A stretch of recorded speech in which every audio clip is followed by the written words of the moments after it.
Bueno, para terminar con esta breve mención de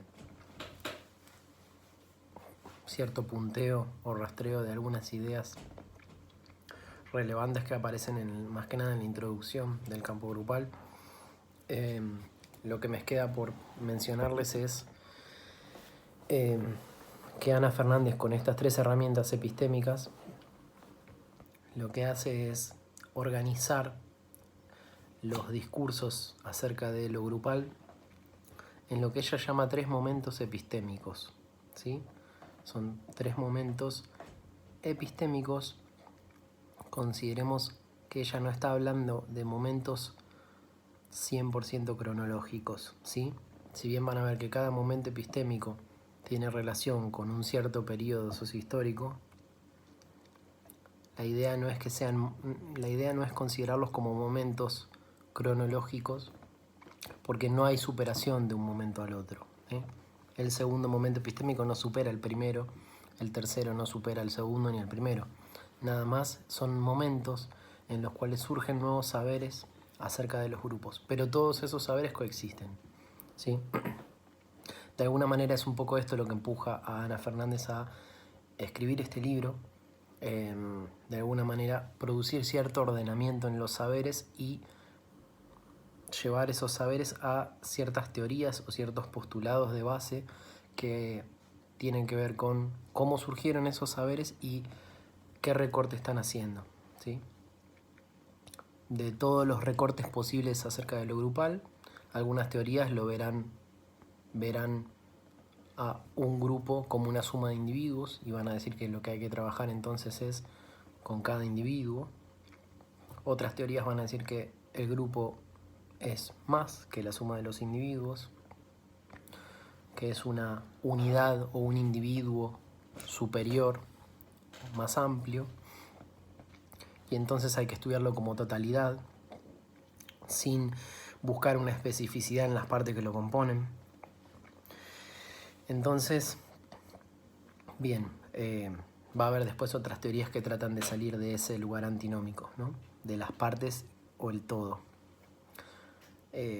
Sobre esto va a ser el segundo capítulo, ¿sí? Que habla de la tensión entre lo singular y lo colectivo, que eso se los voy a explicar en otro video, pero ella va a tratar de desmarcar lo singular y lo colectivo de los conceptos con los cuales solemos pensar a los grupos, que son lo individual y lo social, ¿sí? En general tendemos a pensar los grupos como esto que decía, ¿no? En relación a los individuos que lo componen o en relación a la sociedad de la que forma parte.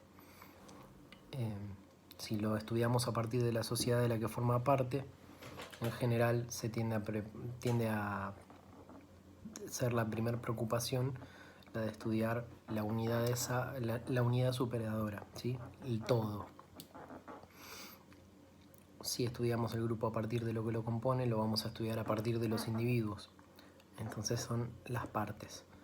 Bien, Ana Fernández va a decirnos en el segundo capítulo del campo grupal que tomar posición por el todo o por las partes nos lleva a determinados impases, a determinados problemas de los cuales nos llevan a reduccionismos, ¿sí? Bien. Los primeros 2 momentos epistémicos van a estar totalmente sumergidos, ¿sí? en esta antinomia. Y el tercer momento tiene que ver con la teoría que propone Ana Fernández, o mejor dicho, con el conjunto de saberes con los que Ana Fernández va a trabajar y conectar y sobre los cuales nos vamos a posicionar. El tercer momento epistémico trata de poner en cuestión esa antinomia individuo-sociedad y muchas antinomias, ¿sí? Trata de poner en cuestión el pensamiento reduccionista para pensar lo grupal. Pues bien, entonces decía, estos 3 momentos, vamos a ver que el primer momento se puede resumir, como hace la autora, se puede resumir en un lema que sería: el todo es más que la suma de las partes, que para lo que se van a referir los autores del primer momento epistémico sería como decir que el grupo es más que la suma de los individuos, ¿sí? Y ustedes van a ver que se va a hablar mucho del plus grupal El plus tiene que ver con ese más, ¿sí? Vieron que plus en inglés y en francés, en ambos idiomas, plus quiere decir más. Bueno, el grupo es más que la suma de las partes. El todo es más que la suma de las partes. El grupo es más que la suma de los individuos. Bien, entonces, en el primer momento epistémico vamos a ver que se hace uso, las teorías hacen uso de ese plus, de ese más.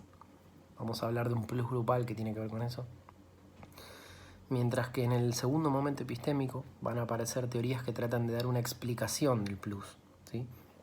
Ya no solo un uso, ¿sí? No solo visibilizar que hay un plus grupal, que hay algo que es más que la suma de las partes, ¿sí? Visibilizar que algo es más que la suma de las partes es propio del primer momento epistémico. Sin embargo, explicar cuál es la legalidad, cuáles son las leyes que explican ese plus grupal es algo que recién va a aparecer en el segundo momento epistémico, cuando se introduzca el psicoanálisis entre las teorías que tratan de pensar lo grupal. Bien, eso sería el segundo momento epistémico. El segundo momento epistémico se resume para la autora en una frase que dice, mejor dicho, más que en una frase, tiene un nombre, digamos, que sería los organizadores grupales, ¿sí? Sería el nombre del segundo momento epistémico, los organizadores grupales. Y el tercer momento epistémico se va a llamar el agotamiento del objeto discreto, ¿sí?